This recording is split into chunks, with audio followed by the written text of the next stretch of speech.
आधुनिकतावादी युगात वैज्ञानिक दृष्टिकोनातून जो झपाट्याने आपला वैज्ञानिक विकास होत आहे आणि विकास होत असतानाच काय होऊन राहिलं आहे की या मोबाईलमुळे झालं, सोशल मीडिया प्लॅटफॉर्ममुळे झालं, याचे फायदे कमी आणि नुकसान जास्त होत आहे. आपण जी आजकालची पिढी पाहतो हे भरकटलेली पिढी आहे. 3 जण जर एका ठिकाणी बसलेले आपल्याला कट्ट्यावर आढळले तर पूर्वी काय करायचे, हितगुज करायचे, गावातल्या विषयावर चर्चा व्हायची, अनेक विषयातून समस्येचा मार्ग त्यातून निघायचा. परंतु आता काय झालं की तिघही जण जर बसलेले पाहिले आपण कट्ट्यावर तर तिघांकडे 3 मोबाईल असते आणि नुसतं ते संवाद बंद झाला आणि ते नुसतं पाहणं सुरू झालं. त्यामुळे मानसिकता पण खूप पाहिला आपण तर मानसिकता लोकांच्या विकृत झालेल्या आहे. तर त्याबद्दल काय सांगाल या मोबाईलच्या आणि सोशल मीडियाच्या प्लॅटफॉर्मबद्दल? अतिशय महत्वाचा प्रश्न आहे हा. समाजासमोर जे सध्या जे काही प्रामुख्याने चिंतेचे विषय आहेत त्यापैकी हा अत्यंत महत्वाचा आणि गंभीर विषय आहे.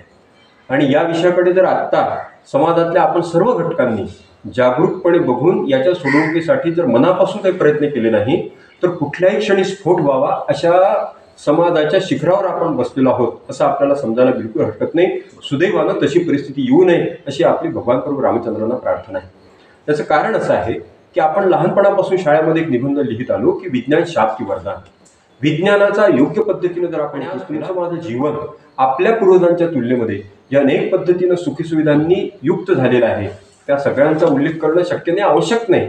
आत्ता ज्या ध्वनी व्यवस्थेत आपण या ठिकाणी उपयोग घेतोय अशा कितीतरी गोष्टी आहेत की ज्याच्यामुळे आपलं जीवन खूपच सुखमय झालेलं आहे. त्याच्याकरता आपण विज्ञानाच्या प्रती सदैव कृतज्ञ असलं पाहिजे. आणि म्हणून वैज्ञानिकांना आपल्या इथे प्रति परमेश्वर म्हटलेला आहे की त्या परमेश्वरांनी सृष्टी निर्माण केली, पण वैज्ञानिक त्याच्यामध्ये देखील आपल्या आविष्कारांच्या माध्यमातून अशी एक सृष्टी निर्माण करतात की जेणेकरून तुमचं आणि माझं जीवन खूप छान पद्धतीने व्हावं. याच मालिकेमध्ये मोबाईल आलेला आहे. मोबाईल आज आवश्यक झालेला आहे याबद्दल दुमत असण्याचं कारणच नाही. परंतु कुठल्याही बाबतीमध्ये जसं असतं की प्रमाणामध्ये सर्व काही असावे, अतिकार्य ते कोणतेही नसावे. पण मोबाईलचा अतिरिक्त जो वापर झाला त्यामुळे आता आपण आपली जी पुढची पिढी आहे ती पिढी एकदम पंगुवत करतो आहोत. याबद्दल मात्र आपल्या सर्वांना अतिशय मनापासून विचार करणे. म्हणजे मोठी माणसं देखील मोबाईलच्या नादी आहेत, लहान मुलंही मोबाईलच्या नादी आहेत.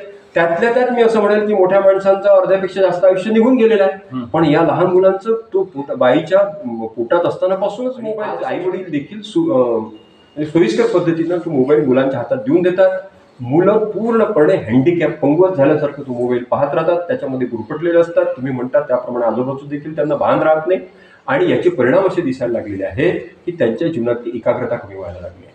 स्वामी विवेकानंद असं म्हणाले होते, एज्युकेशन इज कॉन्सन्ट्रेशन. जीवनामध्ये जर यशस्वी व्हायचं असेल तर तुम्हाला एकाग्रतेचा अभ्यास केला पाहिजे. बरोबर. आज एकाग्रता नष्ट झालेली आहे. याची अतिशय छोटीशी गोष्ट तुम्हाला अशी दिसेल की साधं एखाद्या मुलाला जर आपण कुठल्या गोष्टीतल्या आकड्यांची बेरीज करायचं म्हटलं तर तो 2 आकड्यांची बेरीज करण्यासाठी लगेच मोबाईलवर कॅल्क्युलेटरचा वापर. बरोबर. परमेश्वराने किंवा निसर्गाने नीतीने आपल्याला ज्या ज्या काही फॅकल्टीज दिलेल्या आहेत त्याचा वापर केला नाही तर त्या नष्ट होतात. हे विज्ञानाचं सूत्र आहे.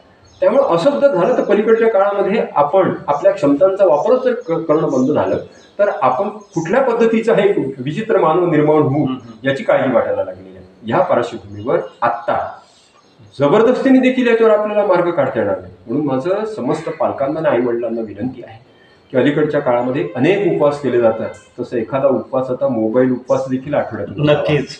आणि मला असं वाटतं हा विज्ञानाने दिलेला उपवास आपण जर केला तर आपण स्वतःवर आणि आपल्या पुढच्या पिढीवर फार फार उपकार केल्यासारखं होईल. मी उपकार शब्दच वापरतो.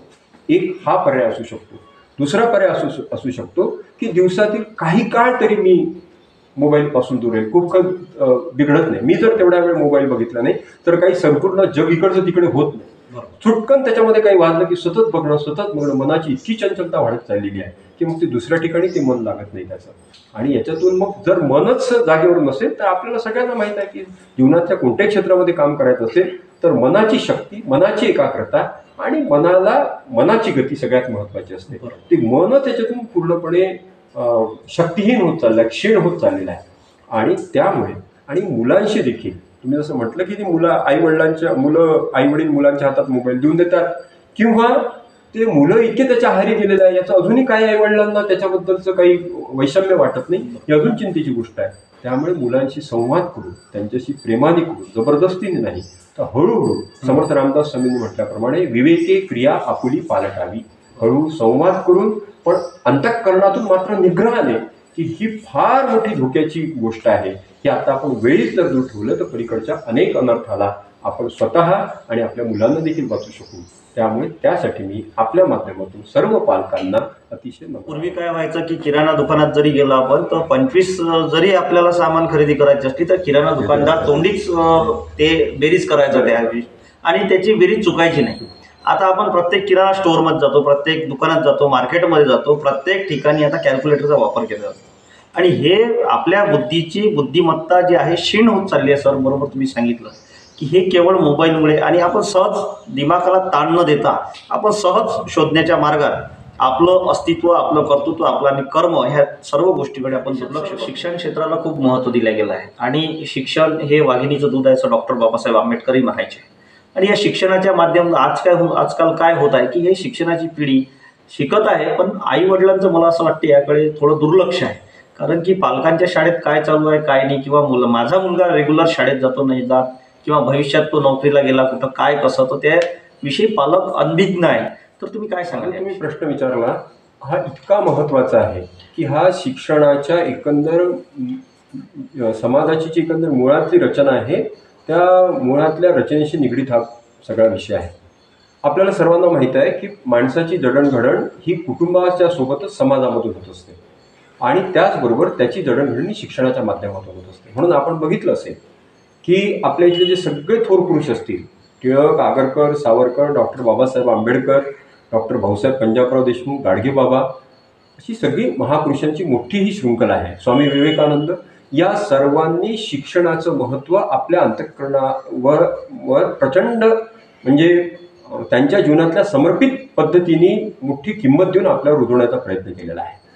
या पार्श्वभूमीवर आपण जर बघितलं आज तर शिक्षणाच्या माध्यमातून जो माणूस घडावा, माणसाचं व्यक्तिमत्व घडावं ते होत नाही असं सर्वांचंच म्हणणं आहे. त्यामुळे मीच एकटा काही ते वेगळं म्हणतो अशातला भाग नाही. शिक्षण कशासाठी? आपण एकदा एक शिक्षणाची अशी व्याख्या केली होती की माणूस घडवणारं शिक्षण म्हणजे ते शिक्षण. पण आता माणूस घडतो आहे का? आपण बघितलं असेल की आत्ता शिक्षण झाल्यानंतर देखील अनेक क्षेत्रांमध्ये जी गुन्हेगारी वगैरे वाढतात त्याच्यामध्ये अनेक सुशिक्षित लोक आहेत. मग आपण म्हणतो की ते सुशिक्षित झाले पण सुसंस्कृत झाले नाही. बरोबर. या पार्श्वभूमीवर जर आपण बघितलं तर शिक्षणाचा जो मूळ गाभा आहे त्याबद्दल आपल्याला पुन्हा एकदा विचार करण्याची नितांत गरज आहे. हे यासाठी की वंदनीय राष्ट्रसंत तुकडोजी महाराजांनी असं म्हटलं होतं की याचसाठी शिक्षण घेणे, जीवन जगता यावे सुंदरपणे, दुबळेपणे घेतले अंधणे त्याचे शिक्षण होऊ नये. पण आज आपण पाहतो की शिक्षणानंतर पढे लिखी हो गए बेकार, शिक्षा का कैसे खिलवाड. त्याला सुशिक्षित बेकार म्हटलं जातं. तो शिकल्यानंतर बेकार कसा काय असू शकतो आणि जो बेकार आहे तो शिकला कसा काय असू शकतो? किती विरोधाभास आहे. बरोबर.